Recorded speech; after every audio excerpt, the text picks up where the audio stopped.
Hello and welcome to my channel. My name is Zoe and I'm a mother of one. I have an almost 9-month-old, which is crazy. It's gone so fast. So I thought I would create this video today really quick because I realized my son is growing up so fast that I'm going to completely forget about this age group that I want to talk about. So today's video is going to be my personal must-haves for the 3 to 6 month age group. And then my must-haves, so not everyone is going to think that these products are a must-have and that you need them for this age group. I love them during this age group, so I'm going to share them with you today. Now, the 3 to 6 month old age group can be a bit of a shock to a first-time parent. It definitely was for me. It's sort of at that time where you start to really get used to your newborn. You think you figure them out, and then all of a sudden they grow up. So you go from having this like beautiful little sweet newborn that sleeps and eats all the time. They're happy just having a cuddle. They don't really play a lot because they can't really stay up for very long in between their naps. And then all of a sudden they're no longer a newborn, they're just a baby, and they have awakened to the world. They are all of a sudden are noticing everything around them. They're realizing people around them, like, in their sight gets better and their hearing gets better and everything, and they can't, you know, just sleep anywhere anymore. They're really noticing like the light and everything, and they're starting to show you all sorts of new skills. So they're all of a sudden more active, they start rolling, they eventually start sitting up. Some in this age group are crawling. I think from 5 months is the earliest they can crawl. So they're doing all sorts of crazy things. Some babies are also teething, getting ready to start solids, and you can even start solids in this age group as well. So there's just a lot going on. It can be a really good time for getting into a routine because, you know, with newborn, you don't really, there's something really routine about a newborn. It's sort of all over the place. They nap whenever or wherever. And then as they get a bit older, you can start to see a clear routine for their naps and whatnot. But this is also the lovely age where they go through that 4-month sleep regression, which is the worst. Nate, I think, went through it for like 3 or 4 weeks. That's what it felt like. I think it's meant to last 2 or 3 weeks. But his lasted for ages, and he was also teething at that time. And I think he was learning to sit or something. I don't know. He was learning all sorts of new things, and everything was affecting his sleep. It was an awful time, but it does get better. I can tell you that now with an almost 9-month-old. So with all that going on, there's so much that they're learning and developing, and they just grow so quickly. There are definitely some products that can help you in this time and can help your baby. So the first product that I recommend for this age group is sleep sacks. So once they start rolling, you are not meant to swaddle them anymore. I think Nate was rolling in around like 10 or 11 weeks. It was towards the end of his newborn phase, and I was still swaddling him. I sort of was transitioning him out. So every now and again I'd swaddle him, every now and again I would put him in a sleep sack until we had a well baby visit with one of the nurses, and they said to completely stop swaddling him. It's super dangerous. So I just completely stopped and popped him in a sleep sack. But I think it was really good because he was rolling so early. He wasn't really difficult. Like, he didn't sleep any different really, I found, from if he was in a sleep sack compared to if he was swaddled. It was all the same. Whereas I know if your baby's a little bit older and you wait to transition a bit later on, they might get really used to swaddling, and that can be a harder transition for them. I'm not sure, I didn't experience it. Maybe you can, if you're someone who did experience it, you can pop down your experience in the comments below. But yeah, so I started using these sleep sacks when Nate was still a newborn, but it was towards the end of his newborn age. And we use sleep sacks now for every single nap and every night's sleep. This is a product that I recommend splurging a bit in because you use it so much. You're using it, you know, babies sleep for over 12 hours a day. So that's over half your day that they're going to be in a sleep sack. That's why I recommend buying the more expensive ones, because they're going to last. If you go and buy a cheap one, you know, the zipper might break, or like the material might be not very nice to your baby's skin. You want them to be comfortable, and anything affecting their sleep, you want to make sure you get it right. So there's lots of different sleep sacks you can get. I recommend getting a couple because you're using them so much and you're obviously going to need to wash them, and babies, you know, vomit and pee on things and everything. So you're going to want to wash them at some point. So get a couple of different sleep sacks. You also want to look for the temperature grading. So there's this thing called a TOG, temperature overall grade, I believe it's called. And it'll give you like a number. And then you can look that up. So if you are looking for sleep sacks right now and you're searching for what you need to buy, just go on Google and type in TOG rating, and they'll go into the images and there'll be a whole bunch of like different TOG ratings for what temperature, and they'll recommend what sort of TOG to put them in. So if it's summer, you'd obviously want it like a thinner sleep sack, and if it's winter, you're going to have a really thick one. But I do recommend getting a few different temperature ones because at some point the temperature is going to change. And the good thing with sleep sacks is it's not like clothes, you don't get them to fit perfectly. Sleep sacks usually cover a wide age range. So they might cover like a full 6 months of age, or they might cover even a year or year and a half age group. So that's really cool. They can always be in like a really big sleep sack as long as it fits them well around the neck and they can't slide down into it, which would be obviously really dangerous. Then it's fine. So I want to show you the sleep sack that I bought that I find amazing. This one has the zipper up the side, so it doesn't matter if they're a back or tummy sleeper, it's going to be smooth either way. Now this is the Nested Bean brand. Now they're called Nested Bean because they sell weighted sleep sacks, and the weights they use are beans. Now, weighted sleep sack is meant to make your baby sleep a lot better. You can actually get weighted blankets for adults. Don't put your baby in a weighted blanket, it's super dangerous. But if you're a bad sleeper as an adult, you can definitely look into weighted blankets. They're meant to just help you to sleep better. But this one has beans as the weights, and it's actually right here in the chest area. You can see that. It's not super heavy. And it is safe. And the good thing about this is that it is like double-sided kind of thing. So you can put the beans on their chest, or if they're a tummy sleeper like mine, you can put them in the other way, and then the beans are on the back. So what it's meant to do, it's meant to mimic like the parent's hand on the chest or on the back, calming the child. So if they wake up in the middle of the night a bit fussy, they sort of think that the parent's there with their hand on the baby. So my next product is also sleep related, and that's because there's a lot of changes to sleep at this age. So the next product I recommend is a baby monitor. So during the newborn stage, you can definitely use a baby monitor, but you don't really need it as much. We actually didn't buy a baby monitor when I was pregnant. I assumed because the baby was going to be in with us in our room that I wouldn't need a baby monitor, but I didn't really think about naps or the fact that a baby goes to sleep a couple of hours before the parents, and they might even still be sleeping when we wake up. They sleep for a long time, so you will sort of, well, you don't need a baby monitor, but it is really handy as they get a little bit older. So we didn't actually buy this. I can't even remember the age that he was. I think he was 3 months, I'm not sure. But once I did buy it, I realized I could have definitely used it from the beginning and I would have loved it. But that's okay. I did put Nate to sleep with the door open every time for every nap when he was a newborn, and I don't think that affected him at all because he was a newborn. But when they do get older, they need like a dark room, no outside sounds, they need white noise. Most babies, it's very rare that a baby doesn't need those things. They're just like us, and if we're disturbed with bright lights and noise when we're sleeping, we're gonna wake up. Now, the baby monitor that we went with was the VTech one. I have it on right now because Nate is sleeping. I really love this baby monitor, and just like the sleep sacks, I think this is another product that you can definitely splurge in because it's technology.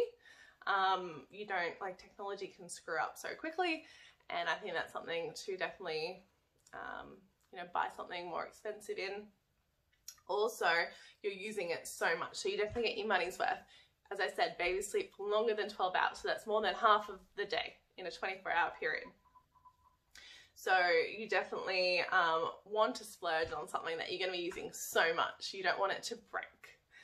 Now, I'm going to go through some of the different things that the VTech monitor does. So this one, it has this monitor here, but I can also use the app on my phone, which I do use a lot as well. I really like that one because if Nate is asleep and I've left the house, someone else is here watching him maybe, I can check in and I can jump on the app and see if he's still in his cot, or if that cot is empty, I know he's awake, that sort of thing. That's cool.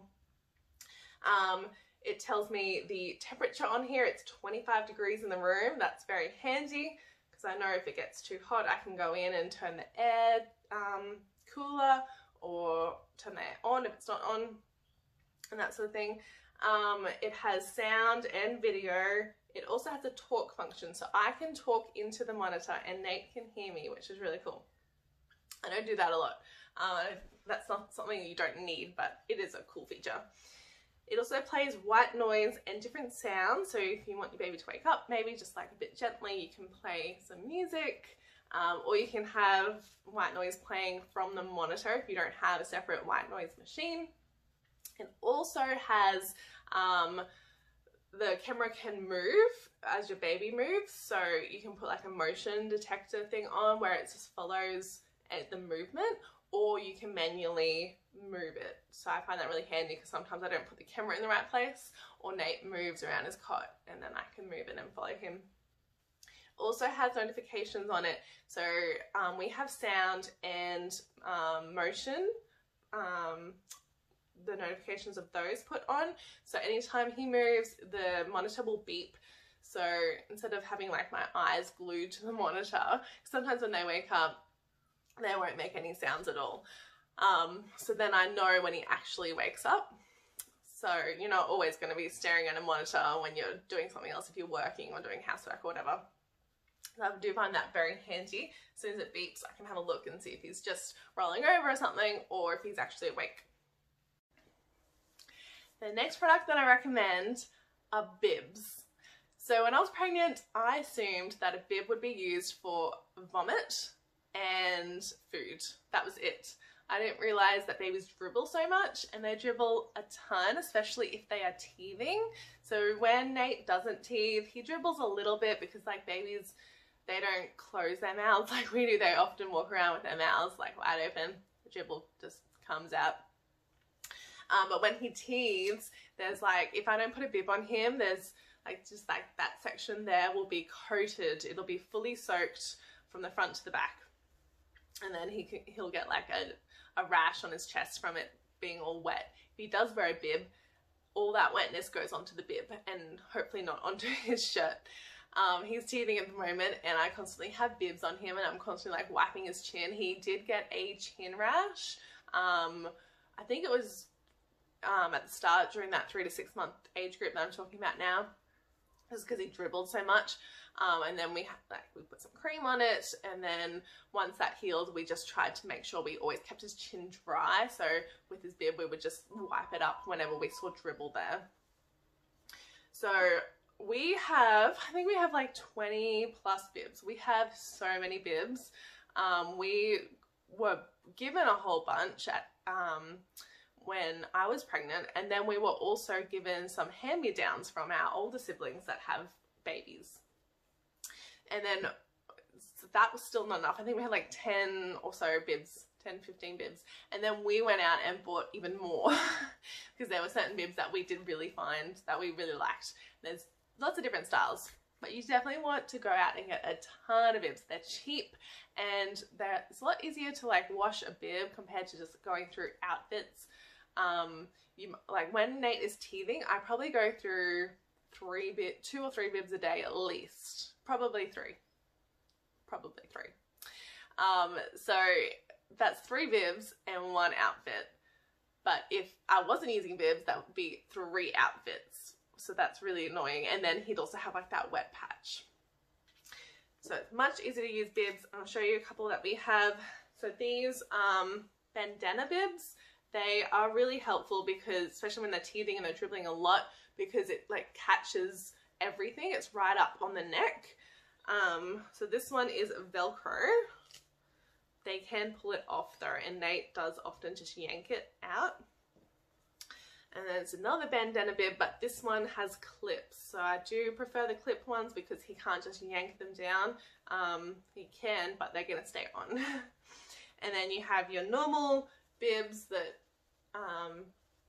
your normal like circular bibs. There's a few different ones. You can also get ones that have like plastic backs. Those are really good if they're really dribbly from teething, because then if there's so much dribble that like soaks through the bib, that plastic backing is going to protect that. So get yourself a ton of bibs. The next product that I recommend for this age group is a baby base. I think they're also called floor seats. There's a few different brands out there. I got the Ingenuity brand, and I know that the Bumbo brand is also really popular. But the Ingenuity brand, I think it was about $60, so much cheaper than the Bumbo brand, and it doesn't force your baby to sit up. Brands like Bumbo, where the part where the baby's legs sit in, they're a bit more tight and fitted in. It forces them to sit up. It's not very good for their hips or anything. It doesn't actually help them to learn how to sit by themselves. I believe for the Bumbo, you can also put them in as a newborn before they can even sit up by themselves, like supported, just when they can support their head enough. Whereas the Ingenuity, they recommend waiting 6 months before you put them in it. I put my son in it at 4 months, which is a fair bit earlier than they recommend, but he was sitting up quite well supported, so that worked well for him. So I'll show you the one that we have. This is the chair. Now there's so many great uses for this thing. I used it well before Nate started solids. So he did start solids at 5 months, so I did use it for a whole month prior to him eating. And then even after that, I still put him in it when he wasn't eating any food. He still uses this now, and he is almost 9 months old, but he'll only be putting this for food now. So in the beginning, when he was 4 months old, I used to put it up on the kitchen countertop, and I'd strap him in there, and he could watch me whilst I cooked dinner, whilst I washed up, did anything in there. So that was a nice change of pace for him. Prior to that, he would have been lying on the floor, probably staring at my feet most of the day because, you know, he couldn't get up. He couldn't really sit up by himself or anything like that. So sitting up in here, up high, seeing what I'm doing, he found that so fascinating, and that really entertained him for quite a while. I would give him like one toy to chew on, and that was great. And that would give me like 20 to 30 minutes of just quiet. He would just stare at everything I did. It was amazing. And then once he started solids, we just fed him in this because he seemed like a bit small for the high chair. We just have an IKEA high chair, so it doesn't have any padding or anything. And he looked like really just small in it. He didn't seem like he had a lot of support. He could sit in it, but this just seemed a bit more comfier. So he ate all of his meals in this to begin with, just up on the kitchen countertop or sometimes on the floor. You can also take it to people's houses or to cafes, restaurants. It is lightweight and portable. We often just chuck it in our car if we're going over to someone's house, and then he can eat a meal. We don't have to take like a whole high chair or anything, or just hold him, which can be really hard. It does come with some straps, and you can strap it to any dining chair. So that's really handy. We've taken it to friends' houses before and strapped him into their dining chair, and then he can sit up at the table with us, which is really cool. And it does come with a tray, which you can take out if you don't want the tray in there. It also grows with your baby, which I love. So you can take out these inserts, I think they're like silicone or something. You just take them straight out when you don't need them anymore. And you can also take off this top part here, and then it just turns into a booster seat. So when your child is ready to sit up at the table with all the adults, but they still need, you know, a little bit of a boost, you can pop them in this just as a booster seat. So that's really cool. It has many different functions. I absolutely love this thing. Okay, the last must-have that I'm going to recommend today is another food-related product, and it is a self-feeder. So when your baby is starting solids, they can really only have purees and things that are really easy if they're starting before 6 months. You can do baby-led weaning and whatnot after 6 months where they eat like finger foods, but if you're going to be starting between the 4 to 6 month age group, which is the age group I'm discussing today, then they can only have like really fine soft things, usually just purees. I started Nate when he was 5 months on solids, and his first meal was in this. He was teething as well, so this also helps with teething. So what you do is you fill the little mesh bag with whatever you want, whatever food. We just put fruit in it. So we try like apple, watermelon. You could do anything really. Berries. I would recommend staying away from the mushy foods like banana and avocado. We did try, though I think I tried them like once, and then I realized it's super hard to clean out of these mesh bags, so I had avoided that. And I realized banana and avocado, you can just mash it with a fork and feed them that with like a spoon anyway, so I didn't really bother with those foods. And yeah, and then when he got in the hang of this, I didn't do any fruit purees. He just had veggie purees and grains and meats and whatnot. All his fruit was through this. This is also like baby-led weaning friendly because it encourages self-feeding. So you can put, if you are doing just baby-led weaning, maybe from 6 months, then you can just use this for those fruits that are hard to do baby-led weaning for, those harder ones that you'd have to cook. For example, apple, or like a hard pear that you'd have to steam first before you give it to them. You can give it to them raw and just chuck it in this. Yeah, so this was really great for entertaining Nate as well. So if I wanted to have like a shower, perhaps in the afternoon, I could put Nate in his little rocker seat or some sort of chair, fill this with fruit, give that to him, he'd munch away on it, be nice on his gums because he was constantly teething during this age group, and he really enjoyed the flavors, and he got to try lots of different fruits and whatnot through this. I still actually do use this he's almost 9 months, and I still use this occasionally. I don't use it, I used to use it every single day, but now I just use it every now and again as more for entertainment, and I really only just put raw apple in it now because he can't have raw apple. It's way too hard, you know, to gum, so that's all I use it for now.